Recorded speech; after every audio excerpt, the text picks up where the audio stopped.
बिस्मिल्लाहिर्रहमानिर्रहीम। अस्सलाम वालेकुम।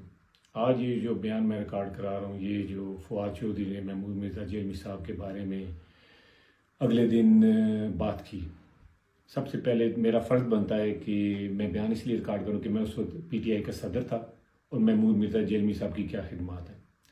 सबसे पहले मैं फवाद चौधरी साहब, आपको शर्म आनी चाहिए कि महमूद मिर्ज़ा जेलमी साहब एक सीनियर सिटीज़न है और PTI के बानी वर्कर थे और हैं और इंशाल्लाह रहेंगे। जिस किस्म की आपने गुफ्तगू की उनके बारे में मैं समझता हूँ कि आप अखलाकी तौर पे भी फारिग हैं, आप ज़हनी तौर पे भी फारिग हैं और आप मजहबी तौर पे भी फारिग हैं, क्योंकि आपने जिस तरह दाढ़ी की बेहुरमती की, सुन्नत रसूल की बेहुरमती की, इसका अल्लाह आपको खुद पूछेगा। तो महमूद मिर्ज़ा जेलमी साहब के बारे में ये बताऊं कि महमूद मिर्ज़ा जेलमी साहब ने पार्टी के लिए जो किया वो कोई सोच भी नहीं सकता। उन्होंने बहुत मेहनत की, सबसे ज़्यादा उन्होंने दिन रात पार्टी को टाइम दिया। उस वक्त महमूद मिर्ज़ा जेलमी साहब ने मेहनत की जब हमारी पार्टी एक छोटी सी पार्टी थी, तो कोई सोच भी नहीं सकता था कि ये पार्टी इक़्तिदार में आएगी। तो महमूद मिर्ज़ा जेलमी साहब, और भी बहुत लीडर हैं, उस्मान चौहान साहब, और भी काफ़ी लीडर हैं, लेकिन मैं नाम इसलिए नहीं उनके ले रहा क्योंकि जेलमी साहब के बारे में ये बात हो रही है। जेलमी साहब ने ख़ास तौर पे मैं जिक्र करूँगा धरने पे, जेलमी साहब वाइड लीडर हैं जेल में, जिन्होंने पूरे 126 दिन धरने में गुजारे, बल्कि रात को उधर कैंप में रहते थे। और इन्होंने खाली जेल में लोगों को नहीं ट्रांसपोर्ट दी और पैसा खर्च किया, इन्होंने पूरे पाकिस्तान में उधर ऐलान किया हुआ था कि पूरे पाकिस्तान से जिसने भी धरने में आना है उनको ट्रांसपोर्ट चाहिए, खर्चा चाहिए, रहने की जगह, खाने पीने की जगह मैं अफोर्ड करूँगा, मैं दूंगा। तो जेलमी साहब की बहुत सारी खिदमात हैं।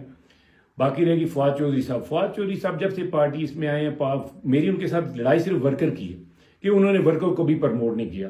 उन्होंने हमेशा अपने ख़ानदान को प्रमोट किया है, उन्होंने अपने तड़े को प्रमोट किया है, कभी उन्होंने वर्कर को ओहदा नहीं लेके दिया। जब भी मैंने किसी वर्कर को ओहदा लेके दिया, इन्होंने उसको डीनोटिफाई कराया। तो मेरी तमाम वर्करों से गुजारिश है कि आप फवाद चौधरी को समझें, देखें कि इसने जेल में क्या किया। और ये जो लोग कहते हैं ब्रांड आपने देख नहीं लिया, ये जो जलसा हुआ था जेल में, ये ब्रांड सिर्फ उधर है जिधर लोग इसको जानते नहीं, जिधर इसको जानते हैं लोग इसके नजदीक भी नहीं जाते। तो वो उस जलसे में, हालांकि खान साहब की पॉपुलैरिटी इस वक्त इतनी ज्यादा है कि वो एक जंगल में भी जलसा करें ना तो कामयाब हो जाए, लेकिन है कि फवाद चौधरी की वजह से लोग उस जलसे में नहीं गए, खान साहब को देखने नहीं गए। तो हम इसको मैं लेके आया था इस पार्टी में, इसमें खान साहब ने टिकट ना कर दी थी, उन्होंने नुमान शाह साहब को टिकट दिया था, लेकिन हमने नुमान शाह साहब को राजी किया। हमने सैफुल्लाह नियाज़ी साहब, नईम उल हक साहब, सदाकत अब्बासी साहब, हमने फिर मिल के अहमद खान साहब को मनाया और इसको टिकट ले दिया। लेकिन ये इंसान एहसान फरामोश इंसान है।